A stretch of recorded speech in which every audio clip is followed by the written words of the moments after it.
Hey everybody, welcome to the Unscheduled CEO. Oh!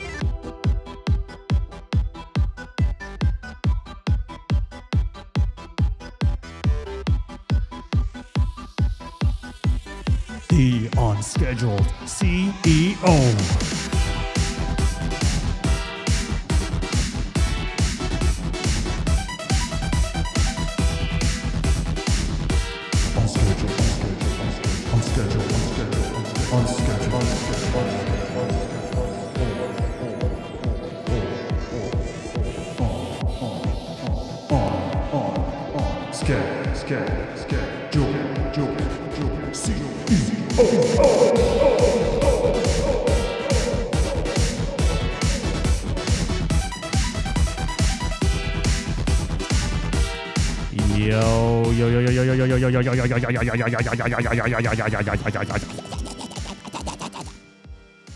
Hey everybody, welcome to the Unscheduled CEO podcast, a podcast for creative entrepreneurs who want to listen to a podcast.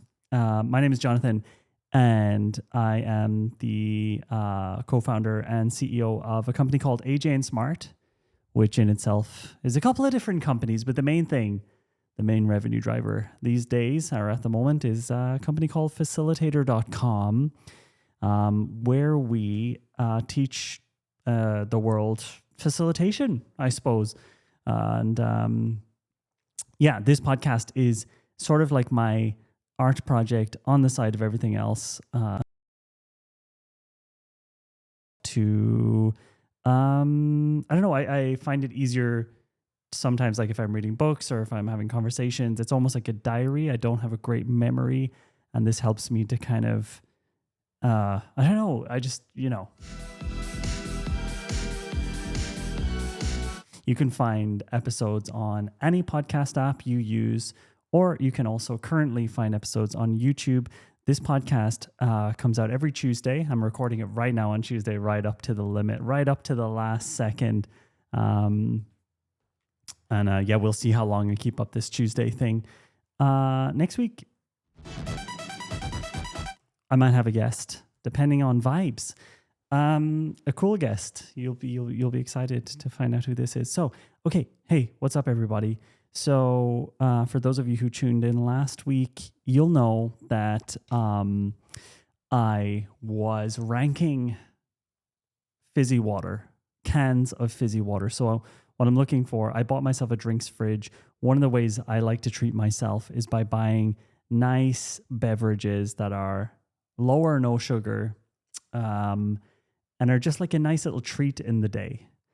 And last week we ranked 3. Let's see if I can bring this up on screen if it actually works. Oh my God, it worked. Last week we ranked La Croix Pamplemousse, which is in first place, Voss Lemon Cucumber second place, and Volvic Touch Mango Passion Fruit, which is in third place. And today I have, as recommended by you guys in the comments, Dash Black Currant Water. People recommended Dash, and so I went ahead and bought it on Amazon, and so I'm going to be trying that out today. Today I want to talk about, this has been a crazy fucking, like Tuesday to Tuesday in my life is just so fucking insane sometimes. I went to therapy. I go to therapy once every 2 weeks, and I was there last week, and what I often say, she asks me how I'm doing, and I'm like, I think part of my problem, or I think part of the reasons that I'm having issues with like anxiety, all that shit, high heart rate, is that just I've created a totally crazy fucking life for myself, in good ways and in bad ways. So my life is exciting. By many people's standards, it's a bit wild. But there are people I know whose lives are way crazier than mine and way more exciting. But, there's, even though I kind of like say that I like to chill and do nothing, even when I'm doing nothing, there's still a lot going on.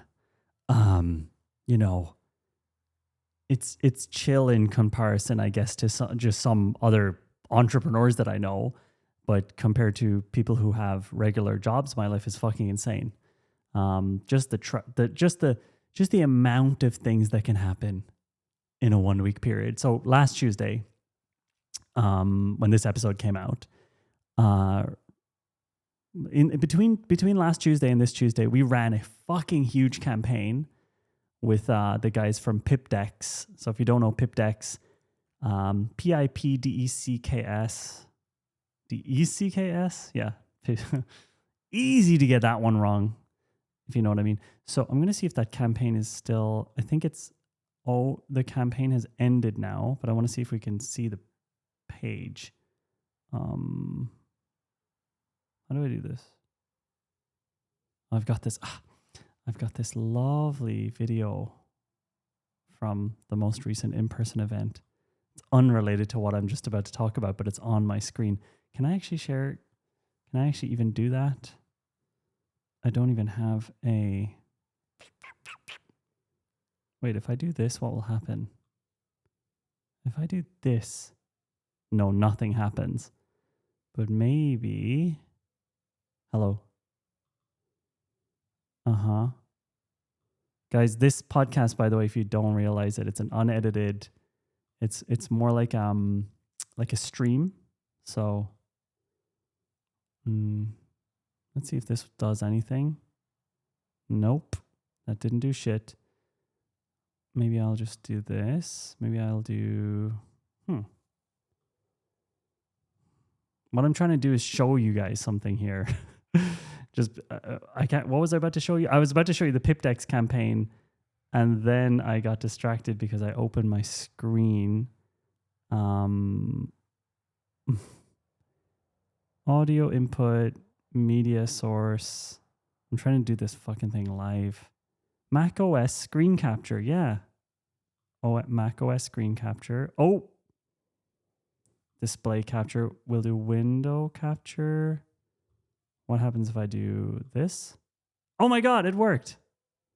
I hope these guys are okay with me sharing this. So it's like a rough cut of... So we're putting together... Ellie sent me this last week. The audio capture, I hope that works. So Ellie sent me this last week. What I'm bringing up on screen, if you can't see it, it's okay. It's just scenes from our recent in-person event that we did. Because I think a lot of the time... Especially on this podcast, I'm talking about stuff like abstract, as if I just sit in my room all day. But I'm fucking traveling around the world constantly, doing shit. And because my life moves on so fast, I never even...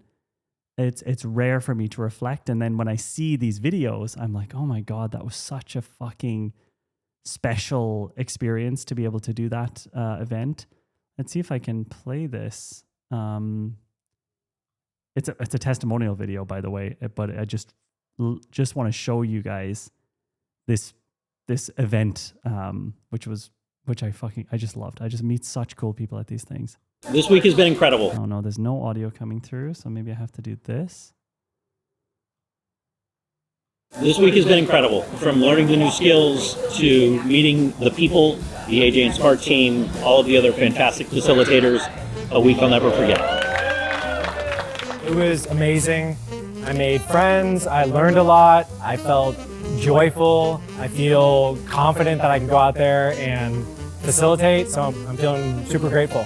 I loved it. It reminded me of other sessions that I've been to for leadership, where the whole group bonded and we came away with actually lifelong friends, and it was just a really good vibe. And I think that was the theme of the week, is you just need to have a vibe and go with the flow. Amazing experience. Meeting a lot of people from all over the world that have one thing in common, and that's facilitating. And so it was a great experience. Love the people, love the workshops experience, love the mentorship. It's been tremendous. I think, it's, for me, one of the biggest values has been working with people from all kind of different walks of life. And so hearing from people with all kinds of different experiences, from, medicine to the military to, other entrepreneurs. That's just been a huge. Oh yeah, sorry, I'll just go back to me. Sorry, I got very distracted by that because it was on screen while I was looking for the other thing. But that event, like these are one of these in-person events. I'm like, I'm never doing, before we do the event, I'm like, I'm hearing a lot of clicks today. Is it my mouth? Hello, hello, hello. Testing. 1, 2, 3. What are these fucking clicks? Maybe I should just keep it further away from my mouth. Is it my? It could just be my wet mouth. So these events, the first year we did. I've been running in-person events since I was like fucking 23. I'm 38 now, 37 now, and every time they're coming up, I'm like, why did we decide to do this? Like, why, in God's name, did we decide to make this thing happen? Because they're so intent, like they're so hard to organize. Obviously, people have very high expectations because they're expensive. The travel, right? I have to travel from Berlin to California to do these things. Then the first day, I'm kind of like, oh man, I don't know about this. And by the end of it, I'm like, I fucking love these people. This is exactly what I should be doing with my life. And this is amazing. It's just, anyway, so it kind of feeds into the thing where I was saying my life is I have a lot going on. The Pipdex thing, do we have this that I can bring up on screen? Whatever. We did this campaign with Pipdex where we like combined, their best products and our best products. And we did a massive campaign. The Pipdex guys were here all last week. We were hanging out a lot. We were running the campaign. While that was happening, I was having like lots of talks with employees about big changes I'm making to the company. While that's all going on, I'm also getting my daughter from school and hanging out with her. While that's all going on, there's renovations happening at my apartment. While that's all going on, I bought a hi-fi system in July, and it's funny because this is I don't remember if I talked about this. So I bought a hi-fi system in July as sort of like a gift to myself. Basically, I can't remember exactly what we were celebrating. Maybe it was celebrating selling out something or some big deal that came through. I can't remember. I just got this urge. I was like, I want to have a really fucking good hi-fi system for my vinyl player, and I want to listen to more. I don't want to be. Basically, I want to have a really nice hi-fi. I just love music, and so I bought that. Right, it was expensive. I'm not going to say how expensive it was. I don't want people to hate me. But if any of you guys know hi-fi stuff, this is a good one. And the company. So 6 weeks later, I hadn't heard from them. It hadn't arrived, and it was a small business that I bought it from because I wanted to support local businesses, and the company has gone bankrupt, and it was a bit of a scramble. It was not clear if I was going to get my hi-fi system. It was not clear if I would get the money back. Even if I didn't get the hi-fi system. In fact, one of the employees said, look, we're in this bankruptcy thing now, so you have to wait like probably 2 years, and then you might get like 10% of the money back. And then so I was like working to figure out how the fuck can I just I had paid for them to set it up, and I had paid for them to support like problem solving, and obviously they don't exist anymore. And so it was quite tense because I was like, I was basically like ready to say, okay, look, I lost the money. It's okay. We're going to have to move on from it. But then they created this hope, right? They created this hope. I was chatting. I finally got through to one of the people, and he was like, one of our guys is going to drop this off to your place on Wednesday. They go bankrupt, or they're going out of business. Today's the last day, the guy said. Yeah, today's the last day of business. Is there 31 days in September? Well, obviously the last day of September is their last day existing. So today's the last day they exist. And yeah, the shit arrived. So most of the stuff arrived at my apartment on Wednesday. The guys were great. They set it up, even though they're obviously mostly not going to have jobs anymore after tomorrow. And which was just like, I was very thankful that stuff arrived. And now, but of course, there's still like a couple of €1,000 left over that hasn't arrived. So right after this podcast, I'm going straight to go to the physical warehouse location of this place, which one of the guys said, look, just come along before we literally close the shop and just get something, like just get something worth that the money that's that you haven't that you won't get back essentially.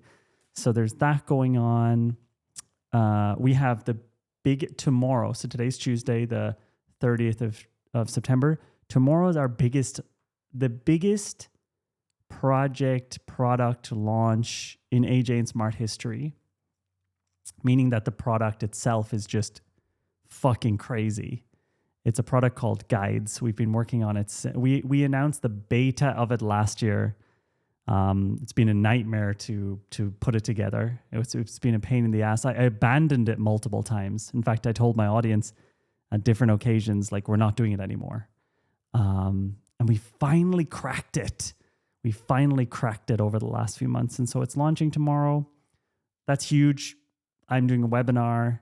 It's an invite-only thing. So if you're coming to that, see you there. So that's like a really big thing happening tomorrow. Then I'm doing a talk in Oslo in a couple of weeks. There's just non-stop stuff happening, right? And now if you're clever, you might be listening to this and you might say, Jonathan, but most of this is you creating all of this noise, and you don't have to have this stuff happening in your life. You could tone it down. You could spend less money, and so you have to make less money, and et cetera, et cetera. So yeah, that's basically the cycle that happens. I'm back to I'm talking about the therapist. I go to the therapist and I'm like, she's asking me how I am, and I'm like, you know what? I really think I just fucking pile stuff on. And there's an element of ADHD. How the dynamic of ADHD works is that you, if any of you have diagnosed ADHD, I don't mean being a little distracted. I mean like the more destructive version, or the version where it can cause life problems. So what happens with me is I'll feel very understimulated and very bored and very like depressed. And then I'll be like, I need to pile shit on here to just get excited about stuff again. And I'll pile too much shit on. And then there's too much. And I'm like, I need to tone it down. And then there's not enough. I've heard Casey Neistat say this. It's like, I'm either overstimulated or understimulated. I either have too much to do or I don't have enough to do. And it's very, very hard to find a middle ground. And I know that dynamic also creates the life that I have, which I'm also grateful for. And there's a fun in the chaos. But there are occasions where I'm like, oh my God, all of this. I think sometimes it just builds up and it's just too much. And then I just need, I kind of get to the point where I'm like, I need to tone things down. And what I'm trying to do in life in general is be slightly more balanced with this. And one thing with this ADHD diagnosis thing that has helped is that I know that this is a dynamic that I create myself, as in I'll keep doing that if I don't do something about it that's foundational, as in I'll keep ramping up aggressively and then dropping everything, and then ramping up aggressively and then dropping everything, kind of an all or nothing, now or never approach. So yeah, I'm trying to figure that out. But anyway, one of the things that the therapist says, she's fucking great, by the way. I can't say who it is and can't recommend her and all that stuff, but she's amazing. And she just reminds me, Jonathan, you need to remember you're in the driver's seat here. You know, you have a complicated business setup, a complicated personal life setup, high expenses, constant travel, a lot of people reaching out to you all the time. You have this because you fucking created. You obviously wanted it in a way, and so you create that situation for yourself. And I know it, but it's great to be reminded. I'm like, yeah, you're right. This stuff doesn't just happen to me. It's not like, oh man, everything's always so chaotic. Oh, I didn't even mention, like, I mentioned there's renovations happening in my apartment. Obviously, this is self-chosen. Also, my bathtub broke in May, and it's now coming into October, and it still doesn't work. Like, there was a leak, and this kind of shit, this life shit that just builds up, and just like, and then there's bills, and then there's like dentist stuff I need to do, and then there's going to the doctor, and man, there's so much to do as a fucking adult, especially when you layer children in, especially if you're an entrepreneur, and especially if you're a fucking madman like me and layer shit on the way I do. But yeah, anyway, the kind of thought process I've been having the last few weeks, and definitely with the business, and it's something I've been talking to my girlfriend about as well a lot, and we've been both talking about this quite a bit, is the fact that we need to simplify things in our lives, in the business as well. There's just, the problem is this, the noise is exciting and the chaos is exciting until it actually kind of clouds out, or until it just passes a certain point, and then it becomes like you're owned by the machine after a while, like that. And that's something that I've had in phases of AJ and Smart, where I'm like, I've built this business because I want to enjoy it, right? I want to, you know, what is it that my therapist always says? Jonathan, what's the point of life? And I'm like, to enjoy myself. And she's like, yes, that's like basically people's goal is to feel good, right? And there's healthy and unhealthy ways of doing it. But I think what happens to me is especially with the business, I'm like, I forget that it's not a must, as in I don't have to be like stressing myself out to, I've mentioned this on the podcast. There was a podcast probably at the start of this year where I said, hey, we're making less money this year than last year. Like our peak was 6.5 million or something 2 years ago, and we're making a hell of a lot less now. But I've got this thing in my head like, oh no, I got to keep it. It's got to be above. It's got to stay above 5 million, right? In my head, I just have these things that don't necessarily need to happen or don't necessarily make sense, but it feels like that I have an obligation almost to keep these things as they were, or even better every year. And I don't often stop to think, wait, is this good? Is this actually what I want? Is this how I want to live? But it's so in the mix of all the other stuff going on in life, it's very hard to. It's hard to know. It's a weird thing because, to be honest, on one hand, I'm like, sure, I should make decisions and take action on all of this stuff. But on the other hand, there's this like, I don't know how to describe this without sounding weird, but I'm sure many of you understand it. Every so often, you're just something comes to you and you just know what to do. Like a voice. It's not actually literally a voice, but you just get like out. For me, it's sometimes out of nowhere. Like I'll just be like, oh, that's what we need to do. With this guides product, which was just simmering for an entire year. Obviously, it's like working in the background in the back of my head, but every so often what happens to me, it's like, boom, okay, I know exactly what to do. And so sometimes, even though I'm like, you got to take action to make things happen, I also have this trust that if I just sort of don't do anything, some fucking version of Jonathan is gonna eventually click, and it figures itself out, and it always does.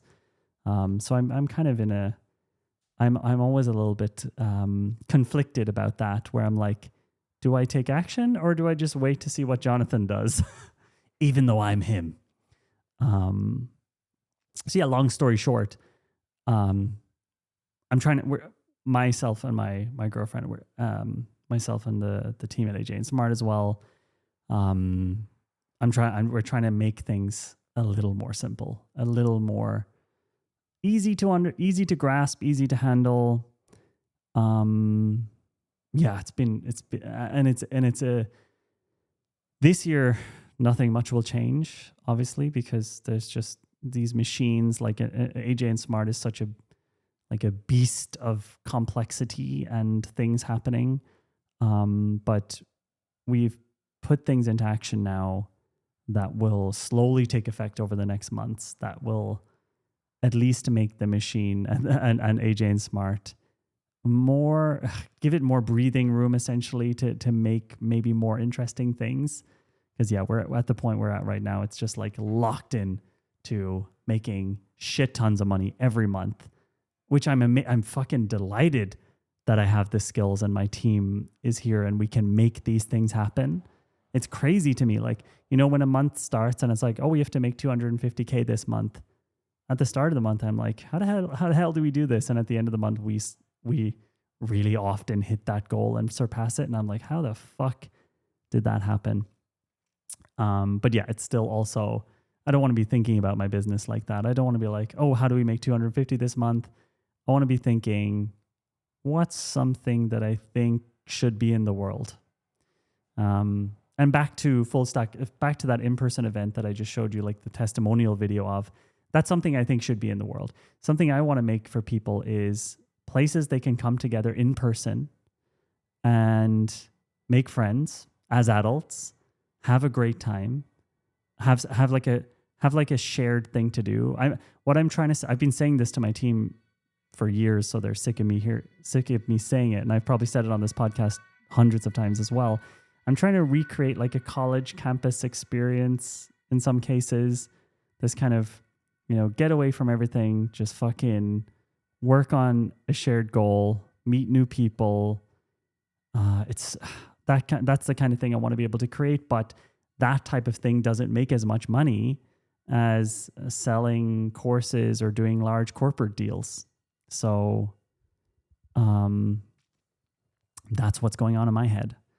I'm like, do I keep making shit? Do I keep keeping AJ and Smart in this, like, I run a company that makes 5, 6, whatever million.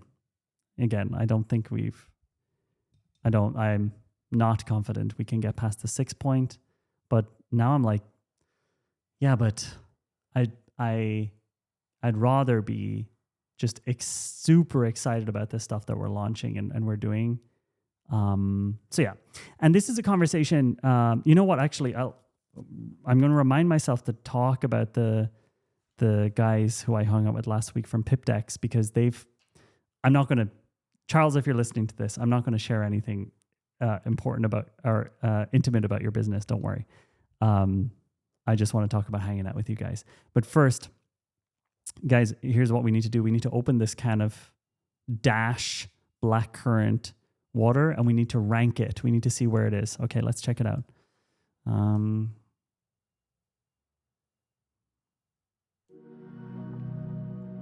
Okay, this is the ranking music. I said ranking with an R, okay? Everyone relax.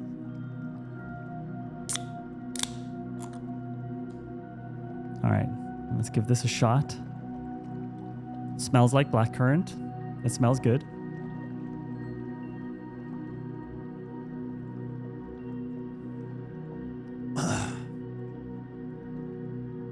Oh, that's good. That's really good.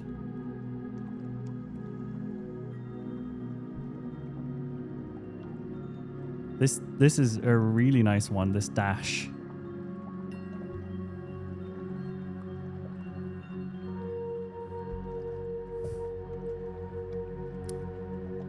I'd like it to be I'm in the minority here because when people try these drinks at my apartment, they have the opposite opinion to me.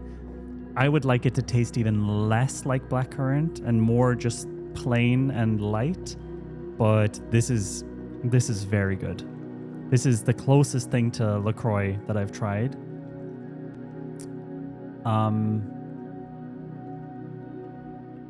Let's get this on the list. Fuck.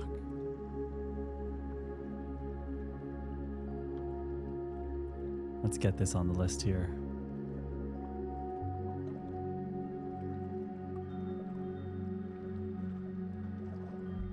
Okay.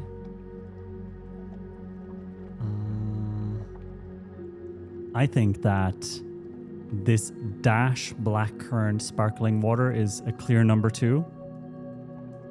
Dash Black. I'll put it all. Also, the fact that you can buy it in Europe is cool.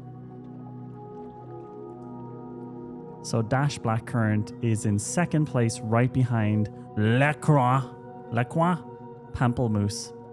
You know what? I'm going to do something cheeky here. I'm going to put my favorite LaCroix, whatever, on top, and that's Tangerine. So now Dash is in third place. LaCroix Pamplemousse is in second place. Dash Blackcurrant is in third. We've got Voss Lemon and then Volvic Touch Mango Passion Fruit. This is a really good... This is excellent. Like, really, it's excellent. Again, I don't love the can shape. I don't love the design. I think it's very like corporate or like committee. Like it's a very safe. It looks like it's from the UK. I have zero evidence of this, but it looks like one of these. You know, you would find it in like Pret, the sandwich shop. It looks very... Where is this from? I could be completely wrong.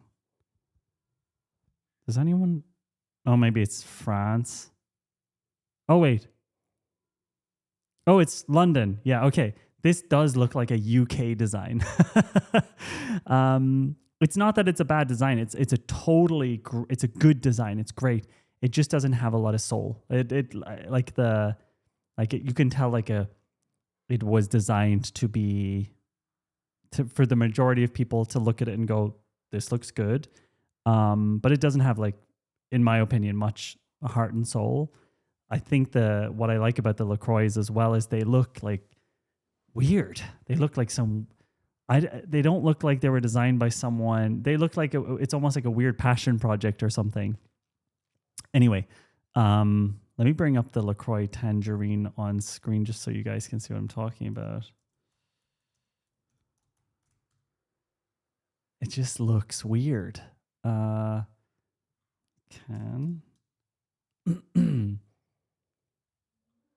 look at this. It's lovely. I'm going to bring this up on screen. Oh, why is there... Why won't it show... Ugh. Sorry, guys. Wait a second.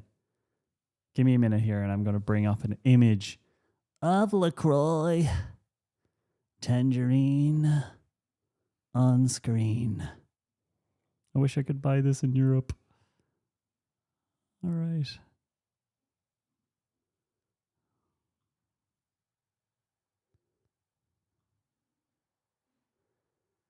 Ah, fuck. How do I share this? Just give me the fucking... Here we go. Look at that. That does not look like a large team. It's all over the place. What I'm describing, if you're not looking at this right now, this looks like something. This looks like the design you'd see on the chairs of a train or a bus in the 90s. Like, you know, when they put these weird patterns on the chairs so that if they get dirty, you can't really see them. That's what this looks like. And somehow I love it. Like, there's going to be a day, and I hope that day is not soon, when they redesign it and make it look minimal like the Dash one. Minimum and like highbrow and fancy. But like, I love how this looks. This just gets me it just that's one of the things like I really appreciate. I can appreciate when something has soul, when something is made by real people and not just by a committee. And I think when people, like, for example, take our courses or work with us, they can tell it's not just this like by the numbers, you're going through some sort of machine. Like, we try to make it like, it feels homemade. It feels a bit janky, a bit wonk, like this podcast, right? You can obviously tell that this is really coming from my soul. Like, when I sat down to make this today, I didn't have a clue what I was going to talk about. I was just like, it's Tuesday. I should really record this now. Because I want to keep this coming out on Tuesdays, just because I think that will give people a schedule to expect this to come out on. And yeah, the Dash water is nice. I really think it's a great alternative to LaCroix in Europe. But it will never, it's just not like, it looks good. It just doesn't have a lot of soul, in my opinion.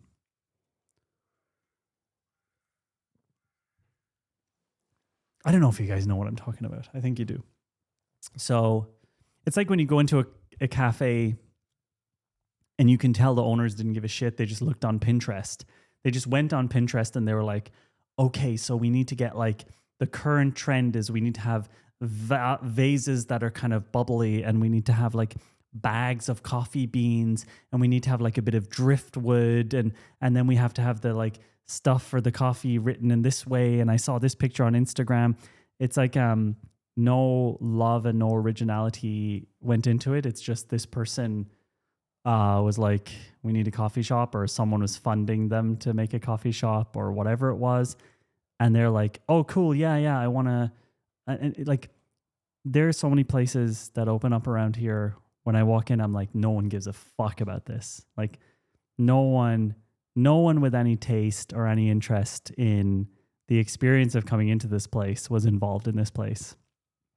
And then you walk into a place sometimes and you're like, oh my God, you can tell this place has history, and like it's a bit janky looking, and it looks a bit worn, and you can just tell that it has some soul to it. You can tell that the people care about it. There's a place in Berlin called Katie's Blue Cat, which has been around since at least 10 years. And that place has, if you go in there, you'll see it has like a soul. And that's because the owner is there basically every day, and they weren't trying to make the place look like some sort of Instagram thing. They were passionate about the baking and the coffee.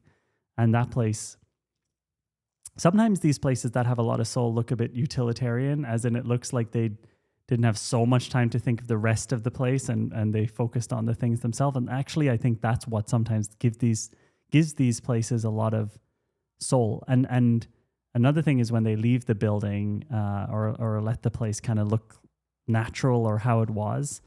And then there's other coffee shops in that same area of Berlin.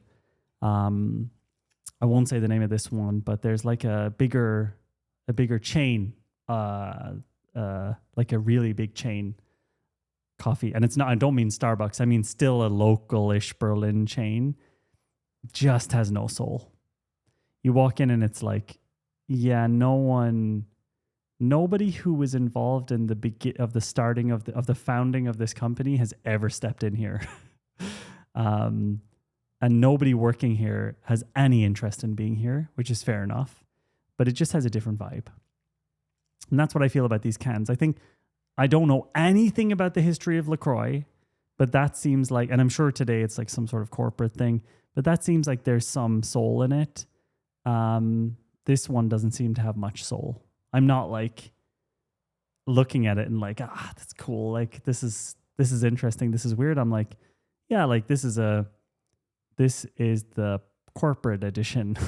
I've said that last week as well about Voss and Volvic. Most things are the corporate edition. And hey, that's one of the reasons I cannot grow AJ and Smart. We had a phase 3 or 4 years ago when, we were moving up and up towards the 10 million revenue mark.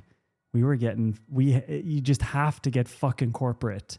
Stuff starts getting corporate. And I no shade to people working in corporates. That's not my point. It's just that I don't want to create more of that. It's just not me. It's just not me. That's it, right? I don't want that. I don't want this safe, like all the edges are rounded, easily digestible company. I don't want to create that. I want to create something that the right people find interesting, or at least at a minimum, just like, maybe at a minimum interesting, and in the best case, like actually want to do business with us or whatever. I mean, the negative side of this is like, look at this podcast. This podcast doesn't have a lot of listeners. When I do an episode that's more on trend, like when I do an episode about AI, I get like 15,000 listens. When I do these types of episodes where there's no real thing that I'm kind of like, there's no real trendy thing I'm talking about, it could get 3,000, 2,000 listens.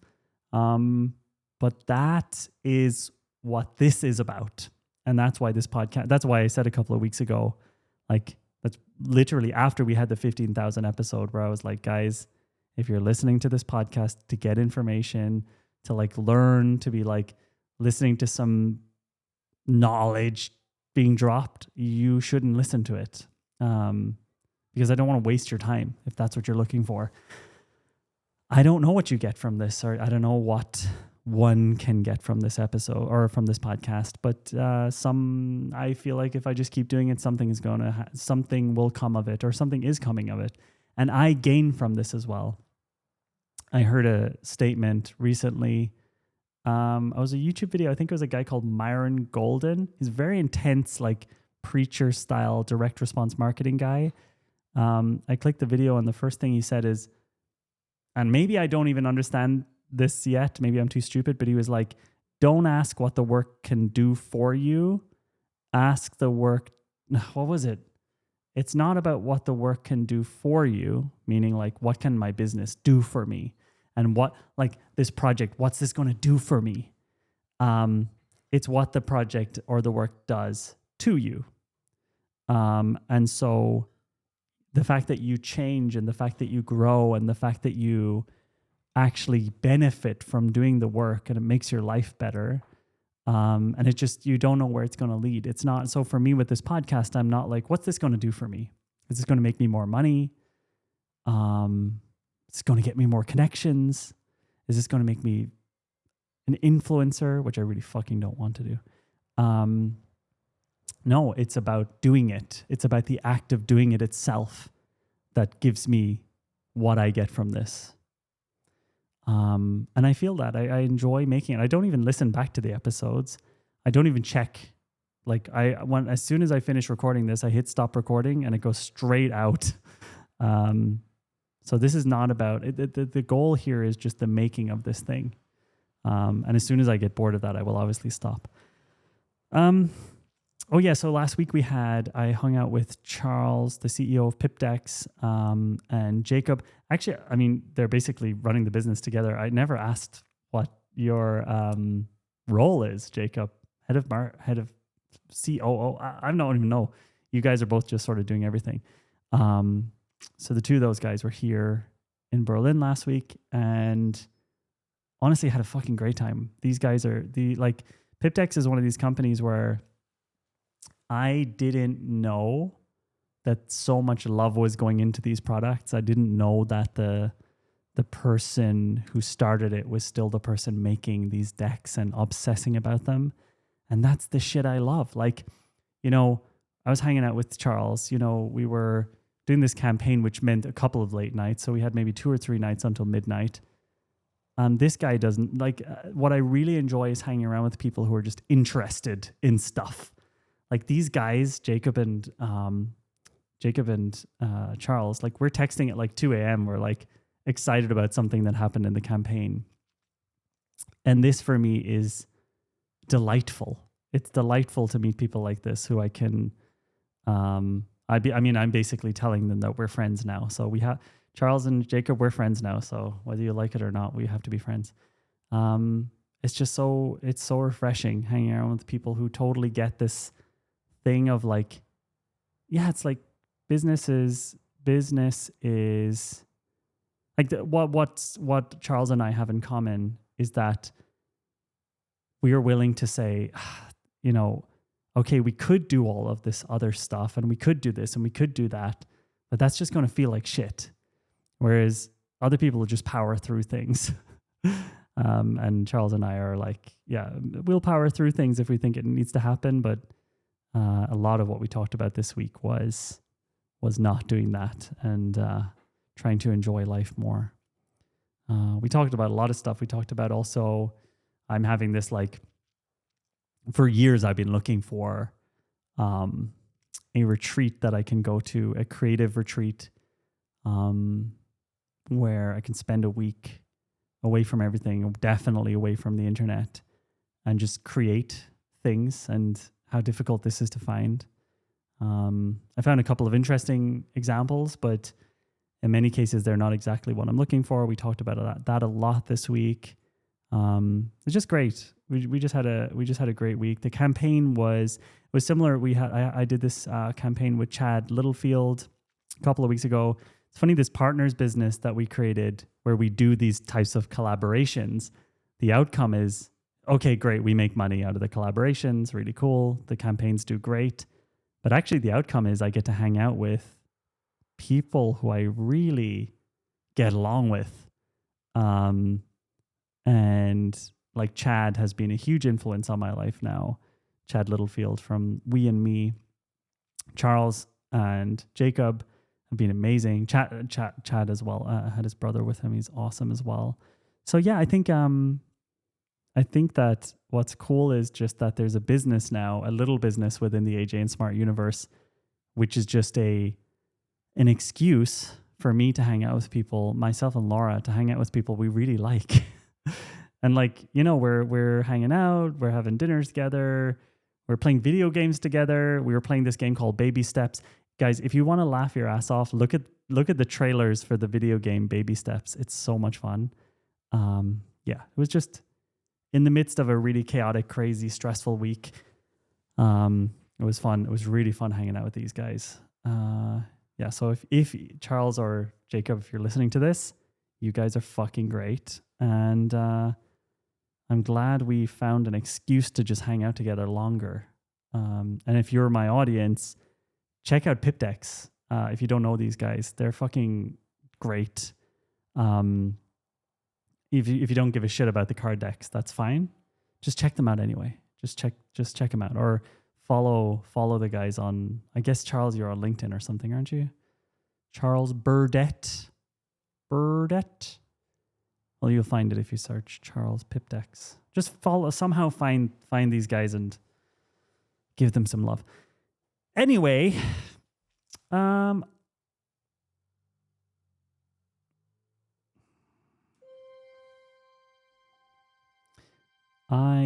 need to go for two reasons. Number one, I need to pee. Did you know oversharing is a classic sign of having ADHD? It's like you get a word in your head and you can't, or you like the truth enters your mind. You know you shouldn't say it, but you do anyway. It's a whole thing. Anyway, because one, I need to pee. That's true. And number two, I need to go and see if I can get myself a vinyl player before this place shuts down. What the fuck am I going to call this episode? I don't even remember what I talked about. Well, guys, thank you so much. If you're listening to this, if you got this far on YouTube, I don't know, leave a comment. Makes me feel good. Let me know what other drinks I should try. This was a great recommendation. Thank you so much. And I hope you guys have a fucking fantastic week. I hope that if your life is hyper complicated, that you realize you're in the driver's seat. There's a good chance you created it, and maybe you can also change it. That's what I pay my therapist to tell me constantly. Thank you so much, everyone.